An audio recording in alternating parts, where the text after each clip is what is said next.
Hi everyone, this is the LEGO Speed Champions Bugatti Centodieci set. Centodieci means 110, and it was released for the company's 110th anniversary. In real life, this car would cost you millions of dollars or euros, but thankfully LEGO has released a LEGO set so you can get it for a far more reasonable price. Although even that is subject to debate, but we'll leave that for the end of the video. For now, let's open the box and see what's inside. The box is about 3/4 full, although the bags are also full of air. In the set we got 4 numbered bags. This piece right here is going to be used for the chassis. 8 of these wheel covers, even though we're only going to use 4 of them, so it's nice to have spares. This sticker sheet, I don't like stickers, but it seems reasonable by Speed Champion standards, as well as the instructions with a QR code to scan for points. Of course, I will not use these instructions. I rely only on the box as well as the 3D view for the set, and I will use this brick separator sold separately or with other sets to apply the stickers. Alright, let's start with bag 1.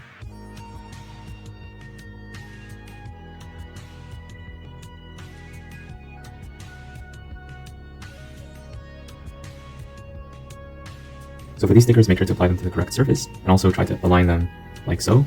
And what I found works best is use the brick separator from the opposite side of where you want it to match to get it to fit exactly where you want it to go, and slowly attach the sticker, like this. I wish they give an extra sticker sheet just because it's very hard to apply them correctly the first time, especially if you don't have a lot of experience. This is what these stickers are supposed to look like. So again, you want to align them as close to each other as possible while remaining on separate pieces so that you can disassemble the set later.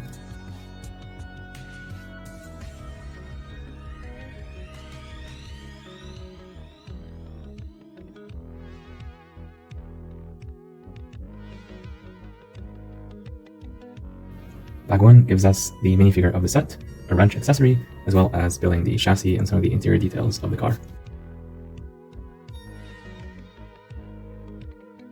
In bag 2 we get these 2 printed pieces, and they're actually mirrored, so they're 2 different types. So they're transparent black with white printing on top, and the opacity does not quite match the white of the pieces, but it's close enough, I guess. We'll see what it looks like when it's fully assembled. We have all these pieces right here that we need to apply stickers to. Either you apply them at the beginning and you know what you're doing, or you apply them at the end and you know what you're doing, but be sure to apply them carefully so that they look good at the end. I just noticed this, but these stickers are clear back, so they're somewhat translucent. And so here we need to make sure that this is going to attach this way. So this has to attach to a horizontal bar and not a vertical one. That's very important. And then we're going to try to push this close to the edge as much as we can. And we need to align it with the window, basically the one right here.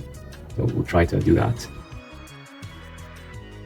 So I've aligned it in this direction, but since I don't have the canopy piece, I'll actually wait for the other one until the car is fully assembled, but hopefully this one is not too bad. These ones I can do right now. This one is independent from everything, so I can do it now. And the same applies to these ones, but these 3 I'll wait.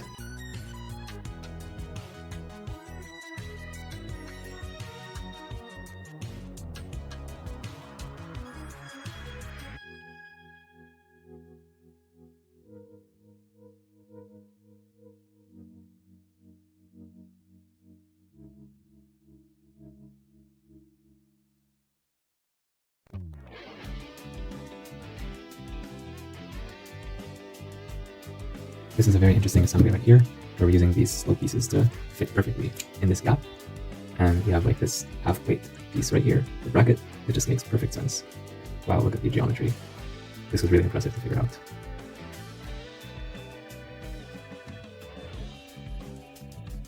Bag 2 focuses on the rear of the car, so we build a bit more of the interior and a lot of the rear. We add lots of stickers, and there's a few that I have not added yet, just because I want to finish the rest of the car first. This blue plate probably goes somewhere in the interior, but I ended up not using it. In bag 3 you get lots of printed pieces, including this piece right here for the headlights. I really appreciate that it's printed. It's mirrored. You get this piece that has some detail on both sides, again printed. And most importantly, you have this one with the Bugatti logo on it. This is very, very nice to get as a print. And we even get the grille as a print. That's nice to get as well. And we got 2 of these, which are mirrored. This is just a convenience piece. It's not specific to this car, but it's also nice to get.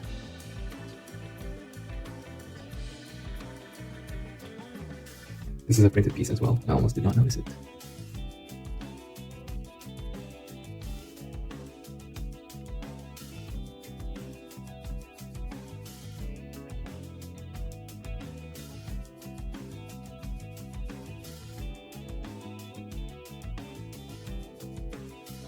Before I attach the rest of the pieces, I'll just point out the very subtle angle here.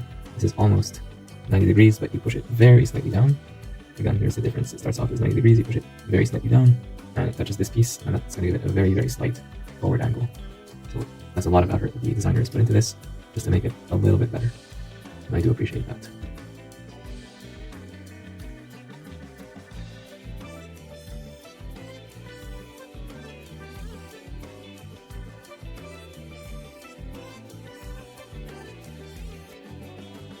So when it comes to applying this sticker, I have two choices.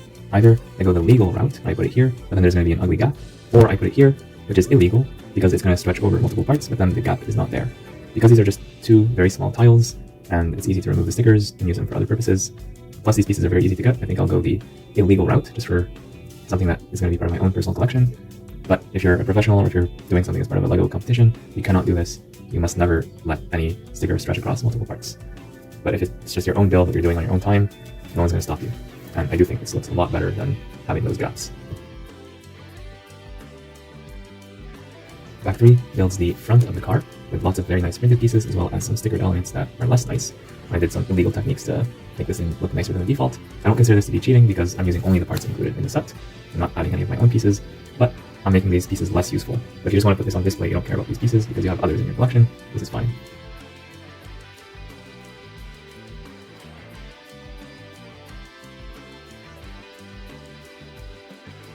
This is a very surprising piece to me because it's printed on one side with Bugatti, but we have to apply a sticker to it. It's a very strange piece, and you're not even going to see this very well when it's done because it's almost covered by something else. So I'm wondering why they printed the piece on this side and not on this side for the lights, which I think would have been more interesting.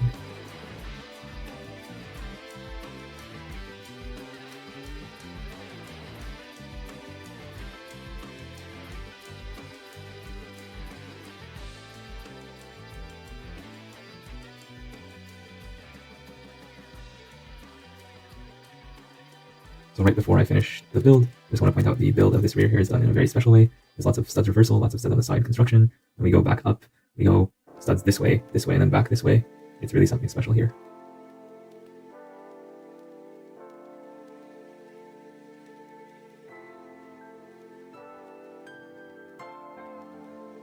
Bag 4 finishes up the car with a lot of the rear details, as well as the windshield, and with this we are done with the build. In this set we got one minifigure, who reminds me of Nia from Ninjago. This is a minifigure with nice printing on the torso, referencing Bugatti. This is a nice torso, although it is feminine specific, so if you want to use this with your male characters, you're going to have to modify it, which I really wish that LEGO gave us a gender neutral version, just to make it more useful if you want to swap the pieces around. The legs are plain, there's no side printing on the arms or the legs, but she does get an alternative expression. And this is the look on her face when she discovers that she has won this car, or she's finally acquired this car for the first time, and I would make a very similar face looking at the car. And here is that car in all its glory. There's the minifigure right next to it for scale. It's a pretty standard Speed Champions car in terms of its dimensions, and I'll do some comparisons later on in the video, but first I'll focus on this model itself. So this is a beautiful model right here. I really enjoy putting it together without instructions. There's lots of interesting solutions, lots of stud reversals, studs on the side construction, and the end result is very nice and fairly accurate to the source material while using mostly standard LEGO pieces. And just as a quick reference, here's one example picture from the back of the box, and there are many other examples of pictures of this particular car, although it is not the type of car that you see every day, understandably so. But still, it's a very nice rendition of what you see in real life. I wish we did see a bit more of this angle right here, of this going a bit down instead of having it straight. But I do understand there's limitations in terms of the pieces involved, so if I was the designer of this car, I don't know how I would have made it any better myself with the existing pieces in the LEGO inventory these days. So let's take a look at the car from all angles. The bottom is the least exciting angle to see it, but you can see some of the way in which it was built. This is an Easter egg. You have lots of red in the build where it's not usually visible. That's because Bugatti is a French company, so the car is white with some blue in the interior, and red is used to complete the trifecta of colors of the French flag. The front is done really nicely with these printed pieces right here, including the printed Bugatti logo, as well as the headlights, which are the most important pieces that they should have printed, and they have printed them in this case. We also get two printed pieces for the grille, so those did not need to be printed, although I'm happy that they printed the 1x1 pieces, which is way better than stickers.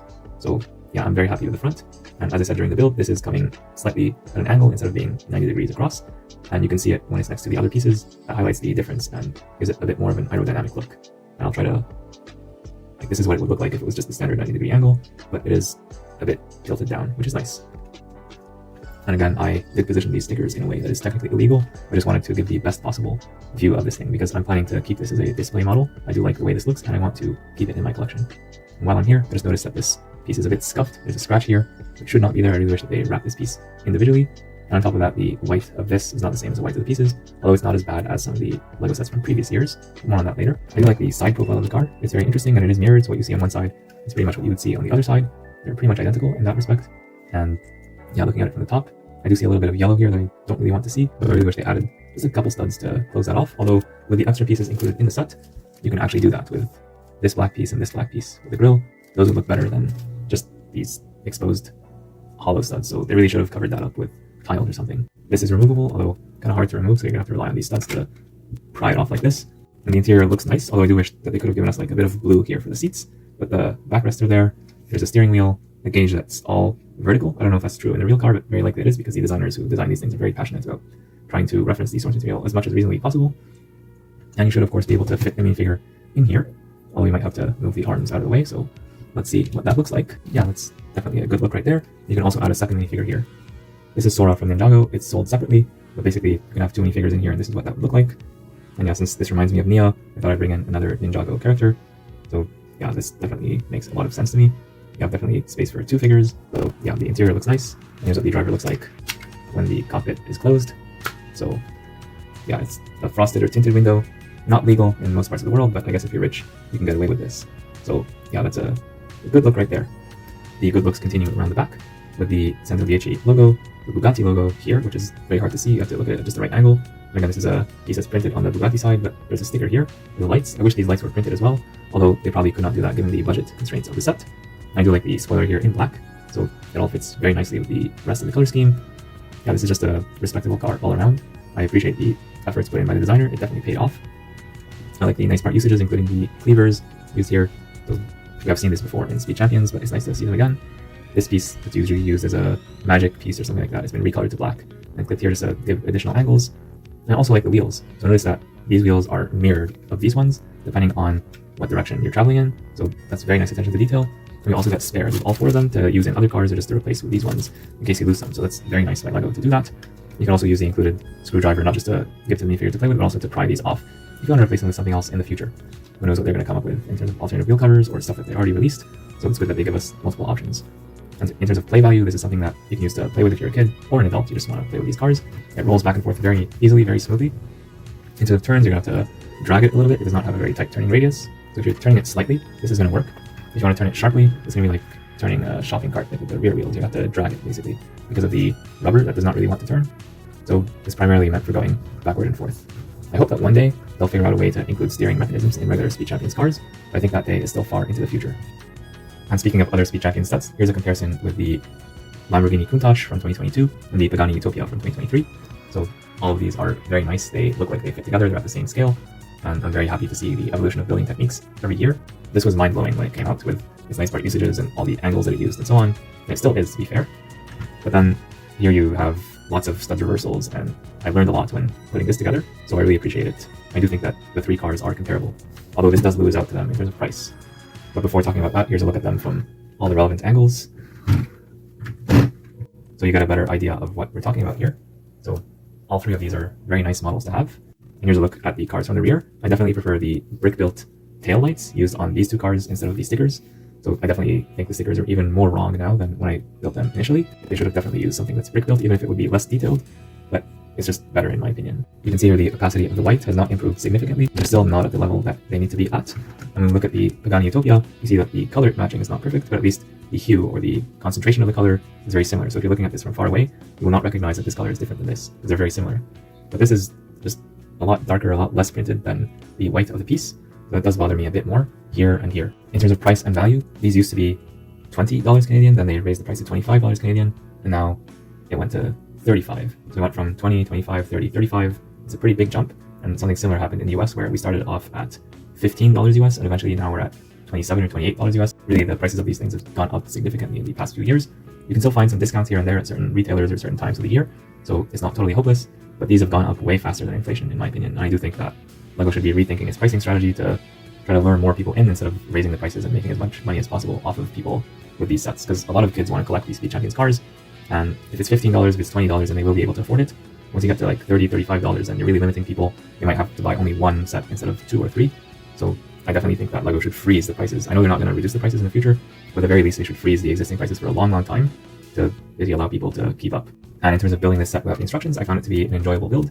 There were a few challenges along the way in figuring out where some pieces needed to go. So yeah, it was a little bit challenging, but not too much because I've built similar models in the recent past, so it was all good for me. But yeah, I'm going to complain about this scratched piece. I'm going to complain about this thing falling apart. When I was building this, this fell apart relatively easily. It's only held by one stud here. So I do know with time, this thing is going to fall apart pretty easily, and there's nothing here to like just hold all these pieces together. And I don't think they could have added something because this is already very low to the ground already. So that is something to keep in mind if you want to play with this or give it to a kid to play with. This is not going to hold very well. Maybe it's just me and this piece that I got, but something that you should pay attention to if you do get this set. There are a few stickers here. I don't like stickers in general, but these stickers are not too bad to apply. And I cheated here a little bit just to move this sticker here to make this whole thing look nicer. If you follow the instructions, if you don't want to have anything illegal when it comes to your stickers, you can push it back, but then it will look worse with a gap. So if you buy this set, you can make up your own mind on how you want to place the stickers. Also, there's no brick separator included. I really wish that as we increase the price of these things, let's add more value. So let's add a brick separator. Let's add a second minifigure, for example. Like we have a female minifigure, which is good, very nice to get. Let's also get a male minifigure. So you have both types of Bugatti torsos. So you can use that in various places in your LEGO city, like a car dealership, for example. So yeah, give us more stuff. If you're going to be paying more money, give us more stuff for what we're paying. And if we're going to pay more money, let's go all the way. I love these printed pieces right here. They're very nice to get, and I really appreciate that we got them. But if we're going to be paying $35 Canadian for this, or $30 US, let's print the remaining pieces as well. This and this could have been one print. Yeah, these could have been printed, this could have been printed. This did not need to be printed, this Bugatti right here. It's nice, but I think it's much more of a priority to print or brick build the headlights. The same thing here. So yeah, I do think they could have improved the quality of this even more given the prices that we're paying. But as it is right now, even with its imperfections, I do think that it's a worthy addition to your Speed Champions collection. And if you don't have a collection, this is a good place to start. So those are my thoughts on this set. What do you think? Let me know in the comments down below. And be sure to like and subscribe for more amazing videos coming your way very soon.